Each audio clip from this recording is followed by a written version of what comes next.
Caros alunos, boa tarde, tudo bem? Estamos aqui na última aula do módulo de ondas do Física na Quarentena.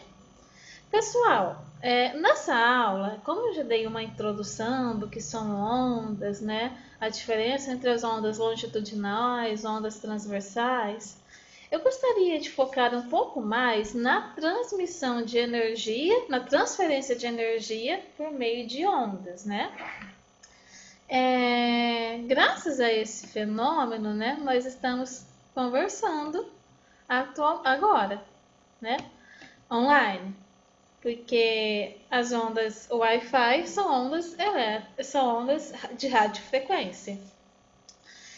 E as ondas eletromagnéticas, elas têm uma peculiaridade diferente das ondas mecânicas. Elas podem se propagar em meios materiais e podem se propagar no vácuo, coisa que as ondas mecânicas não podem se propagar em um vácuo, né?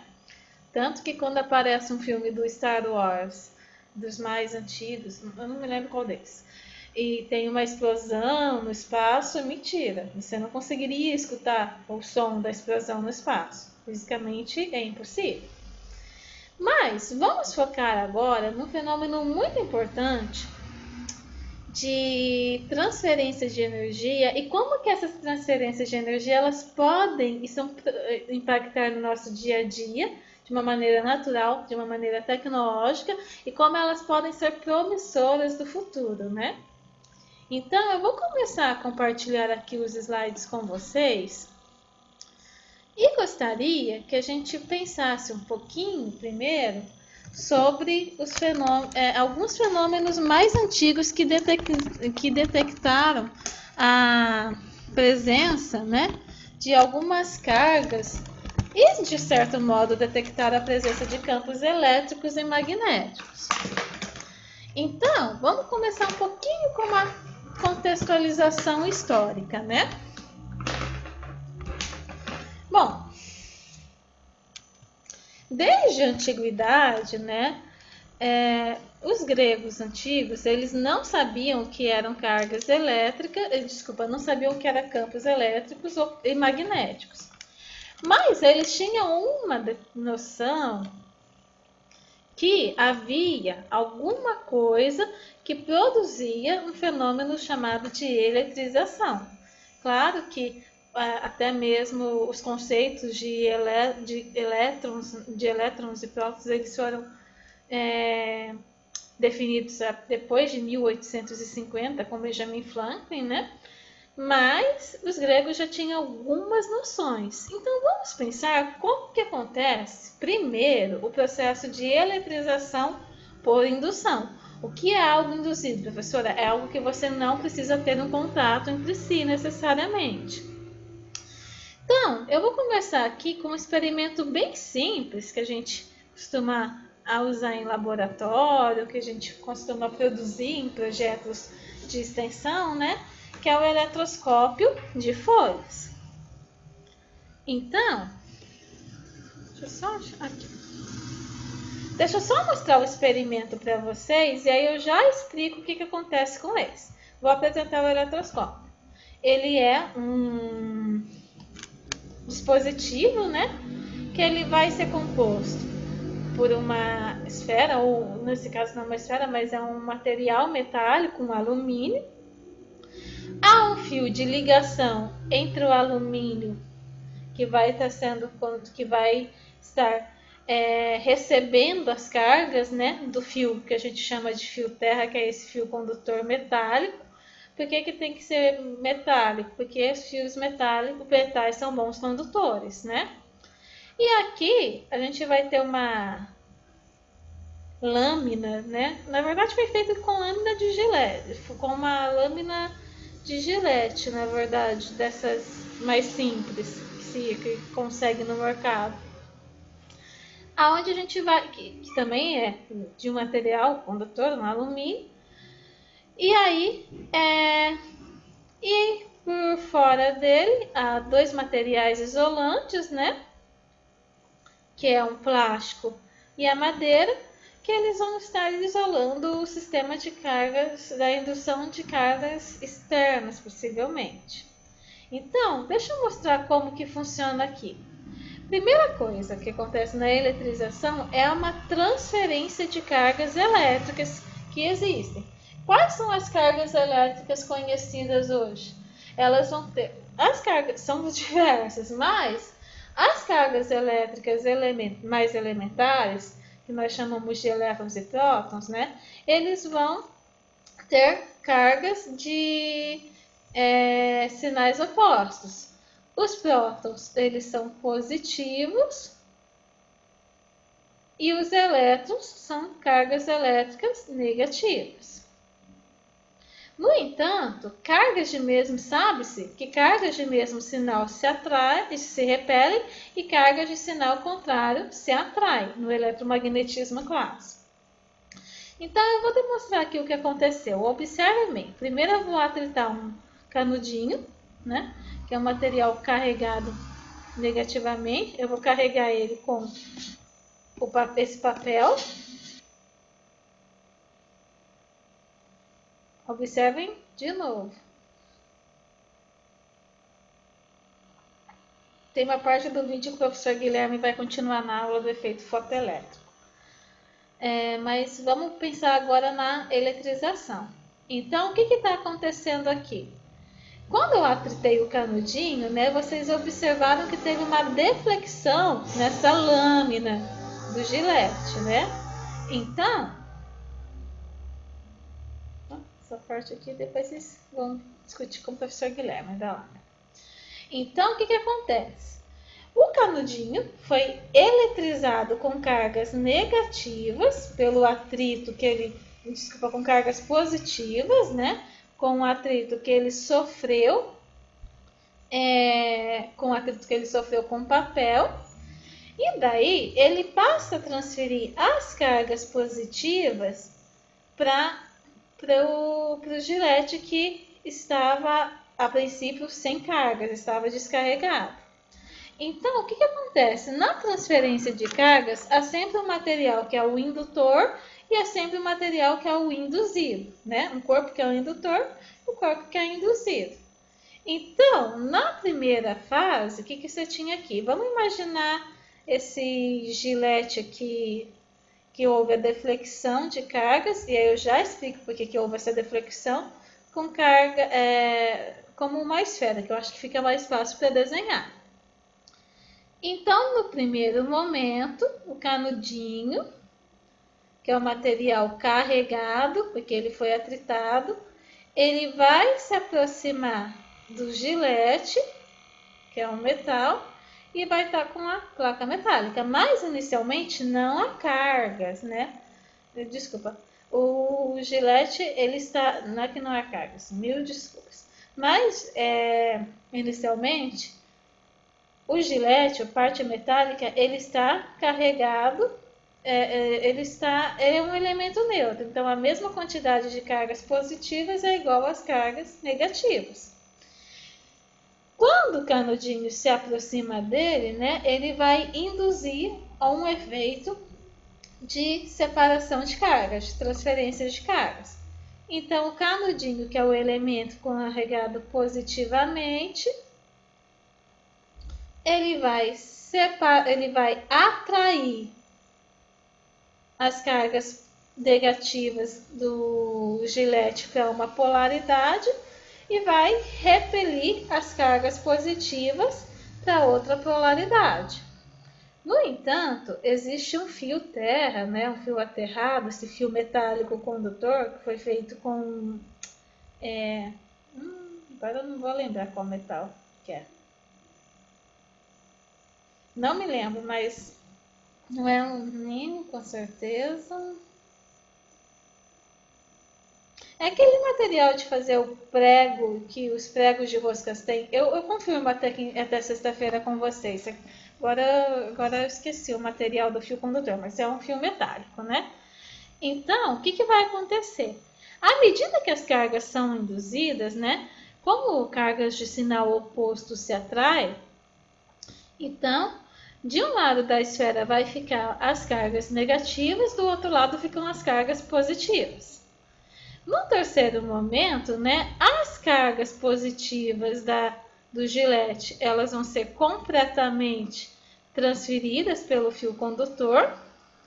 E no gilete só vai restar as cargas negativas. Então, como as cargas de mesmo sinal se repelem, é por isso que há a deflexão. É por isso que o gilete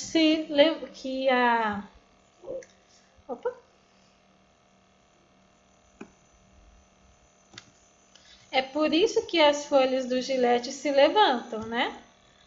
E no quarto momento, então, como teve uma transferência das cargas negativas aqui, como só ficou cargas negativas no gilete, é por isso que as folhas do mesmo acabam se levantando.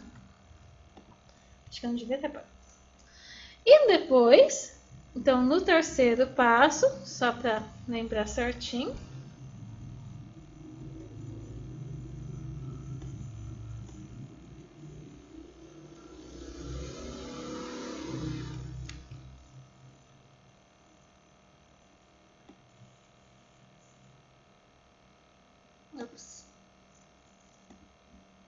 deixa eu ver se está certo aqui.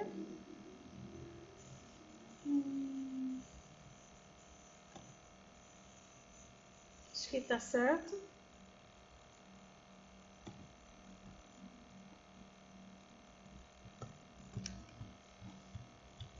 Tá. E aí, no terceiro passo, né?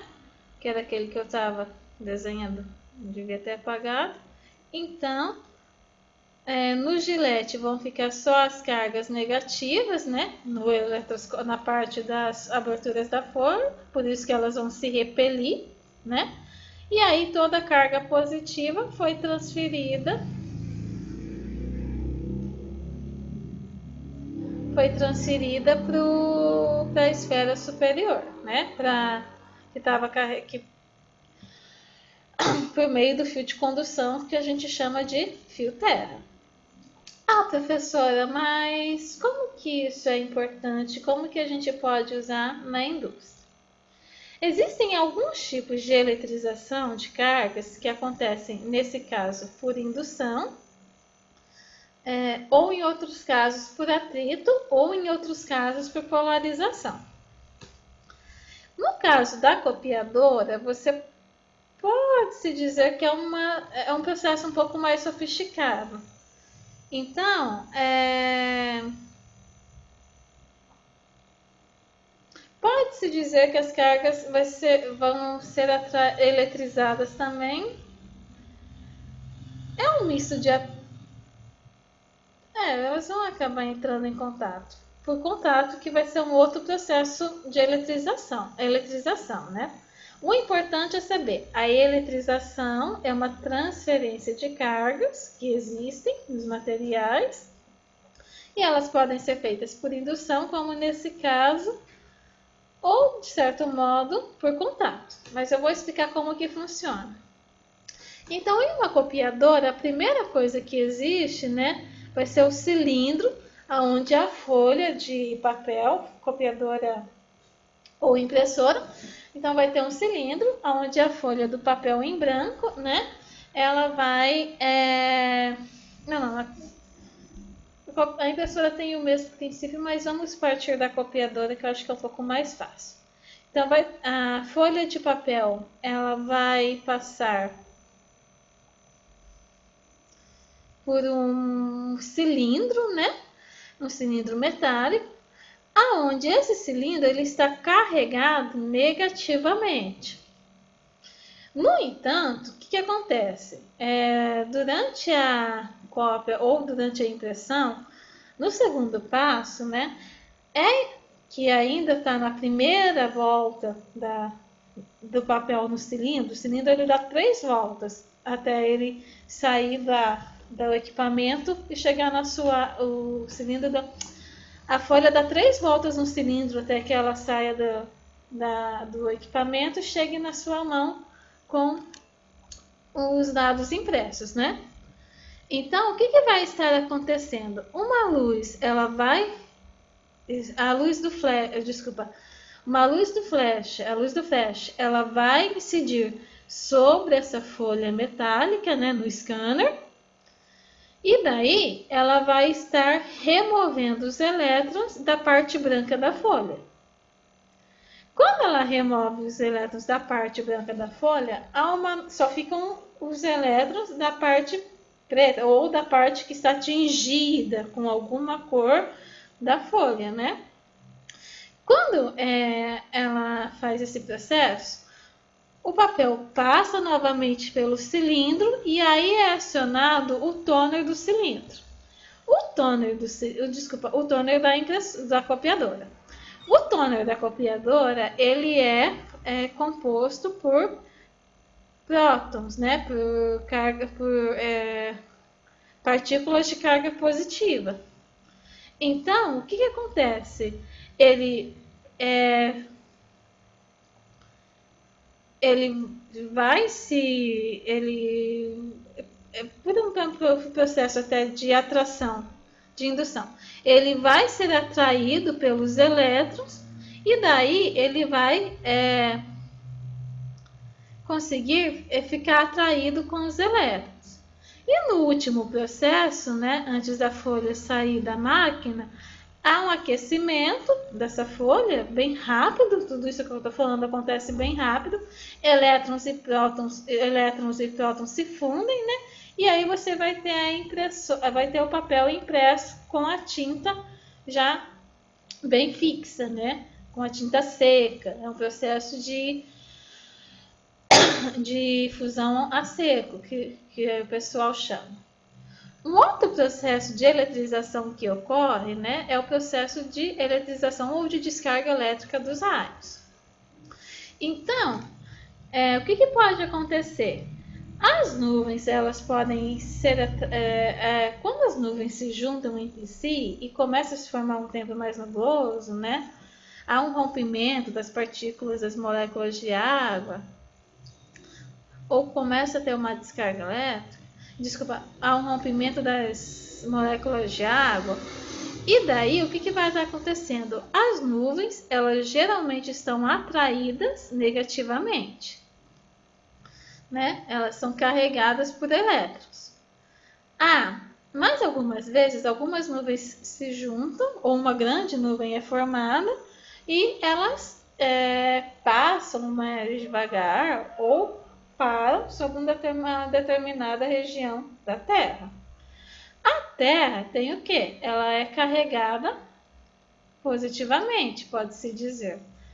Nessa atração que existe, vai ser formado o quê?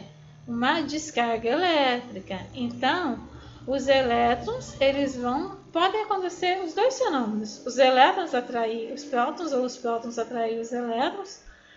Mas o que a gente vê comumente, né, é que os raios eles vêm de cima para baixo. Então vai ser formado o raio pela descarga elétrica, né? Acontece uma eletrização das nuvens. Os elétrons eles acabam das nuvens se atraem para os elétrons da Terra e eles conseguem e aí há uma descarga elétrica formada, e essa descarga elétrica pode ser visualizada como uma faísca, né? Como um raio. Então, esse princípio é muito importante, porque além da eletrização, se nós temos cargas positivas e negativas, significa que vai estar acontecendo o quê? Uma diferença de potencial. Uma diferença de potencial é uma voltagem. Então, imagine, por exemplo, a voltagem da sua casa. Você vai fazer a leitura como? Nos interruptores. 127 e 220 volts aproximadamente. Ou 115 e 220 volts, né? Imagine uma voltagem da ordem de 5 kV, 5.000 kV. Essa é uma descarga elétrica que é formada pelos raios, por exemplo, né? Bom, mas o que não se sabia até um certo tempo atrás, até 2 ou 3 séculos atrás, que cargas elétricas geravam um campo elétrico no espaço. Então, cargas elétricas, elas vão gerar um campo elétrico no espaço, ou seja, vai haver um campo elétrico que ele vai ser gerado por cargas elétricas estacionárias. E essas cargas elétricas, né, elas vão conseguir produzir um campo elétrico no espaço. Acho que é só isso. Aí, vamos pensar aqui. Além do campo elétrico, existe uma outra forma de se... Ah, sim, lembrei o que eu ia falar. Então, aqui nós estamos vendo os processos de indução, né? Mas esses processos de eletrização por indução, eles só são possíveis porque há um campo elétrico criado no espaço ao redor. Né? Para se ter uma diferença de potencial aqui, uma DDP, que a gente representa por V, também tem que ter um campo elétrico gerado ao seu redor. Daí, além da indução do campo elétrico, também existe uma outra indução, que é a indução do campo magnético. Então, acho que depois eu já coloco para simular. Vamos pensar, vamos colocar aqui para fazer a simulação para vocês.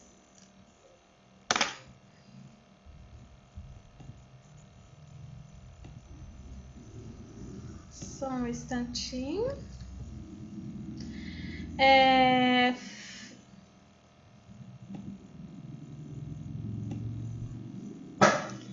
Um importante cientista do século XVII, ele descobriu um fenômeno, né, de indução de cargas. Então, o que ele percebeu? Que um campo magnético, ele pode gerar um campo magnético induzido, ele pode gerar também um campo elétrico induzido. Então, deixa eu só ver se tem aqui o link de simulação. Esse link, desculpa, essa plataforma da PHET Simulações do Colorado, elas são de acesso livre, pessoal. Então, se alguém tiver interesse em usar nas aulas, tem vários efeitos, né? Então, vamos começar aqui. Então, o que você tem? Se você tem, do mesmo forma que eu disse que se você tinha carga, você consegue gerar um campo elétrico. Se você tem corrente, né? Ou cargas elétricas em movimento, você consegue gerar um campo magnético. É uma consequência. No entanto, além de poder gerar um campo magnético, né? Vocês conhecem esse instrumento como a polaridade norte-sul? Esse instrumento, ele é conhecido como ímã, né? Então, qual que é a função do ímã? Ele gera um campo eletromagnético. Então, o que eu vou ter aqui? Eu vou ter um ímã que está gerando um campo magnético no espaço. Vou ter uma bobina, que é formada por várias esferas circulares. E aqui um circuito, que deve se ligar à lâmpada, né? E aqui a gente tem um vai ter um multímetro, que ele vai acusar se existe campo elétrico ou não. Lembrando, o voltímetro, nesse caso, ele está lendo em volts. Então, se for induzida, se for defletida essa ponteira com algum ângulo, ele vai acusar voltagem e o campo, se existir uma diferença de potencial, existe um campo elétrico na região. Então, eu vou colocar aqui, ó. Opa, tirei assim este campo, sem querer. Então, ó, eu estou induzindo aqui, eu estou apertando para gerar um campo. Note que o que ele está falando? Se a polaridade do ímã é positiva, né? Significa o quê?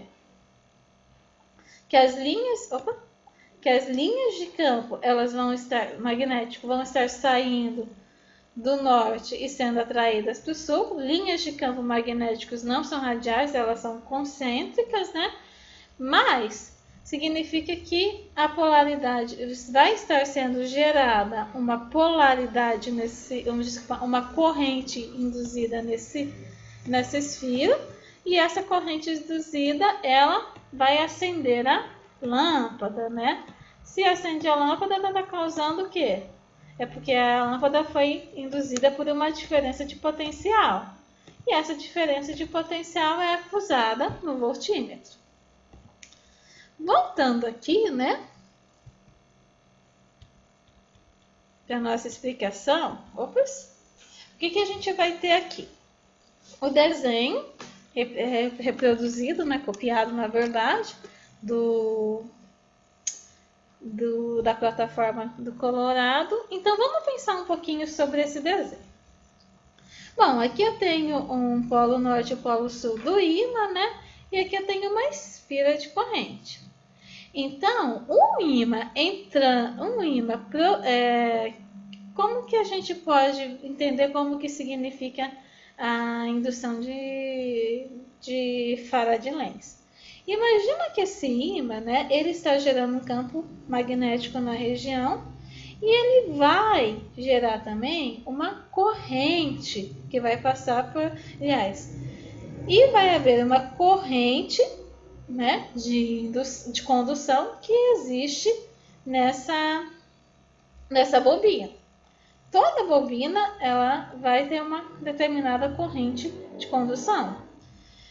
No entanto, o que acontece? Na indução, no fenômeno de indução de Faraday-Lenz, né, surge uma corrente. Se a corrente de condução ela está percorrendo sentido anti-horário, para que a lei de trabalho e energia sejam mantidas, né, é necessário que seja produzida uma corrente induzida no sentido contrário. Errei aqui o sentido.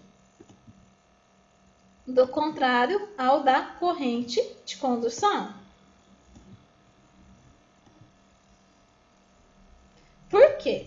Imagine, por exemplo, né, que aqui tem o ímã e aqui tem a esfera.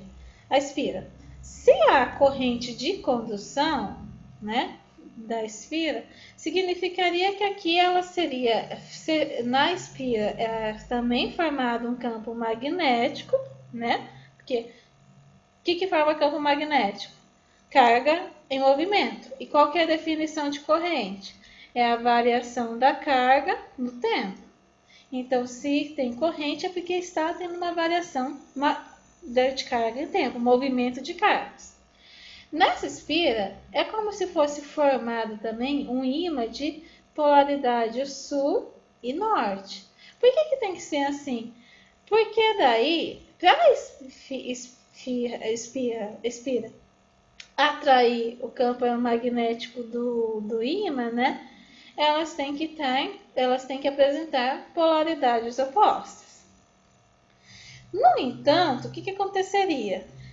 Se não houvesse uma corrente induzida também com esse movimento, né? Uma corrente induzida, o ímã se atrairia imediatamente para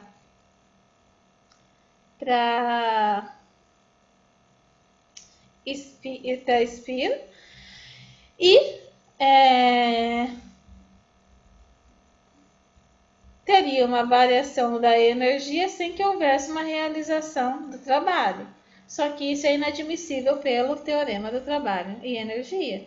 Então, é criada uma corrente de indução no sentido oposto, por isso que o sinal da equação é negativo, dessa equação aqui, da força eletromagnetismo, né? Porque a corrente induzida ela vai se opor à sua causa, e essa corrente induzida ela vai gerar o quê? Um campo induzido. Ou melhor, ela vai gerar uma força eletromotriz induzida, que vai ser lida como uma forma de voltagem, como uma descarga elétrica no circuito. Então, eu volto aqui com o princípio do gerador. A lei de indução de Faraday é exatamente o princípio básico do gerador. Se há um campo magnético produzido pelo ímã, né, e esse campo ele vai estar entrando dentro de uma espira, e essa espira ela vai variar, vai ter uma área variar não. O ângulo dela vai variar, né, com as linhas de campo à medida que o sistema externo a move, né? Nesse caso, o que está acontecendo? Uma variação da área da espira. O campo magnético do ímã é o mesmo, mas no caso do gerador, à medida que eu mexo a manivela, a área da espira varia.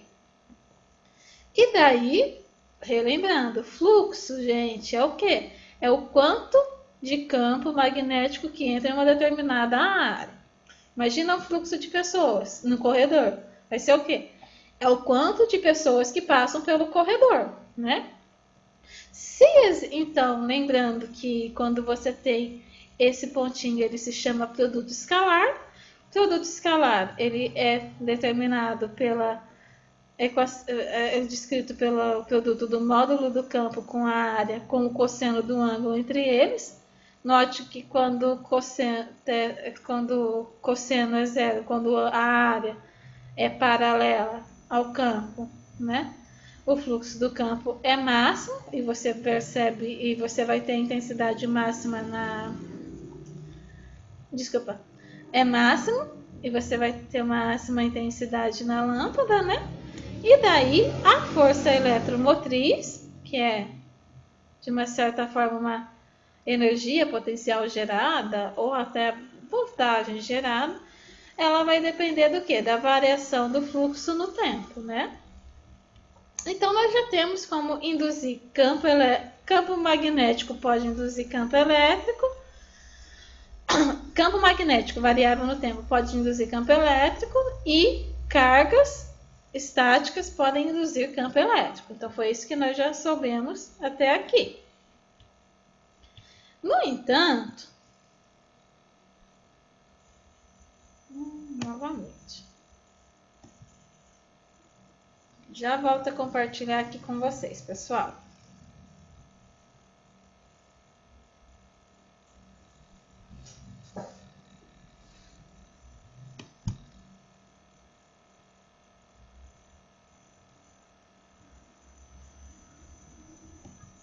Esse computador tá que tal. No entanto, né,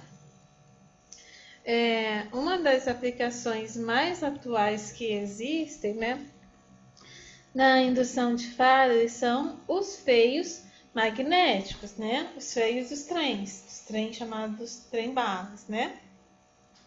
Então, como que pode ser reproduzido o experimento, né, e como que essa tecnologia ela pode ser executada. Então, o que vai acontecer? Deixa eu ver se o vídeo reproduz aqui.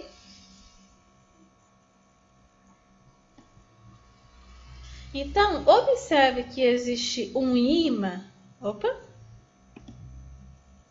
Observe que existe um ímã, né? Bem, esse ímã aqui, que ele vai ser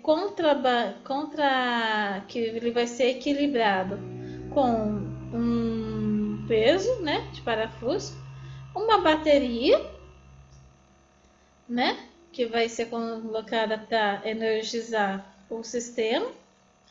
E daí o ímã ele vai ter polaridade norte e sul, né? O ímã ele não atrai o alumínio necessariamente, porque não é paramagnético. No entanto, quando a plataforma, o disco é girado, né? É colocado em rotação pela energização, significa o quê? Volta aqui para o começo, ele vai eletrizar de novo, que vai haver uma eletrização, vai haver uma indução. Então, quando o alumínio começa a se mover, as forças são tão grandes e são criadas uma polaridade, vai ser induzido um campo magnético, né? Nos trilhos, vai ser induzida uma corrente no trilho que vai induzir um campo magnético com polaridade oposta ao do ímã. E é esse que é o princípio, né, que existe nos chamados trilhos magnéticos, né, dos trens balas. Por que são chamados de trens balas? Porque atualmente eles alcançam uma velocidade da ordem de 400 km por hora. Há projetos que já estão sendo testados no Japão, que essa estabilidade, que estão observando a estabilidade de trens que possam percorrer até 600 km por hora. Mas basicamente é isso, né? Os ímãs, eles vão ser colocados no trilho, nos trilhos do trem existem ímãs, e quando o trem ele estiver em movimento,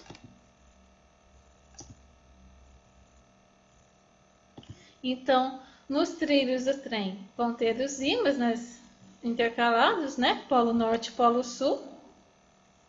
Deixa eu ver aqui.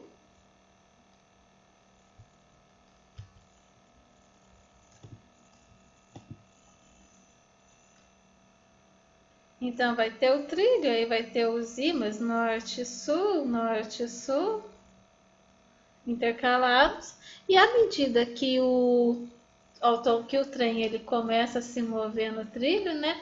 Ele vai ganhar uma corrente, ele vai ser gerada uma corrente induzida e ele também vai ganhar uma polaridade oposta. Essa polaridade oposta vai fazer com que o ímã, com que o trem ele consiga produzir o seu movimento sem ter contato com o trilho, né? E daí, longe do atrito, a velocidade acaba sendo mais alta. Então, vamos pensar o que são ondas eletromagnéticas. As ondas eletromagnéticas, elas são formadas, né, por campos elétricos e magnéticos que são perpendiculares entre si. No vácuo, a velocidade de propagação desses campos eletromagnéticos, das ondas eletromagnéticas, né, elas são iguais à velocidade da luz, igual a c, que é 3 vezes 10 oitava metros por segundo. Bom, então, o que nós, lembrando da aula passada, né, o que nós podemos observar aqui? A onda eletromagnética, ela é uma onda transversal, ela pode ser descrita como uma onda harmônica, então, tanto o campo elétrico quanto o campo magnético, eles podem ser descritos como funções cossenoidais e senoidais, e as funções de onda, campo elétrico e campo magnético, elas vão ser soluções. Ops, aqui não precisa, depois eu separo. Elas vão ser soluções das equações de onda do campo elétrico e magnético, né? E a amplitude máxima desses campos, assim como toda onda tem, ela vai ser determinada por E0 e B0. Mas quem que descobriu ou quem que formulou as ondas? Maxwell, ele não conseguiu detectar as ondas eletromagnéticas, mas ele acreditava na sua existência. Qual foi o trabalho de Maxwell? Sintetizar as equações principais do eletromagnetismo e, a partir delas, mostrar ou compreender que havia uma relação entre os campos elétricos e magnéticos e que essa relação entre os campos elétricos e magnéticos poderia resultar numa onda eletromagnética. Então, as principais equações de Maxwell, né, que ele conseguiu resumir, é a lei de Gauss para a eletricidade, a lei de Gauss para o magnetismo, que eles falam basicamente que se há cargas, a existência de cargas, há geração de campo elétrico. No caso da segunda equação aqui, da equação 10, como o divergente, esse valor aqui é chamado de divergente, essa grandeza matemática. Se o divergente do campo magnético é zero, significa que não há polaridade magnética única, né? Não existe monopólio magnético. Na terceira equação, ele mostra que um campo magnético variando no tempo gera um campo elétrico induzido. E na quarta equação, ele vem mostrar a lei de Ampère, que fala que se tem corrente, que as fontes de campo magnético serão quem? Corrente elétrica de condução e variação do campo elétrico no tempo. Esse termo aqui foi corrigido por Maxwell da lei de Ampère. Então, o que significa? Nas equações sintetizadas por Maxwell, no lado direito da igualdade há as causas e no lado esquerdo há as consequências, que são os campos gerados na equação. Então, apesar de que Maxwell não conseguiu detectar as ondas eletromagnéticas, 15 anos depois que as leis de Maxwell, que são essas leis que sintetizam o eletromagnetismo, foram postuladas, né? Um cientista alemão, Heinrich Hertz, ele conseguiu demonstrar a existência de ondas eletromagnéticas por meio de um experimento que ele criou, que é o chamado experimento de Hertz. No que consiste o experimento de Hertz? O experimento de Hertz consistia em... Deixa eu ver se vai dar certo. Não está dando para ativar o modo de apresentação.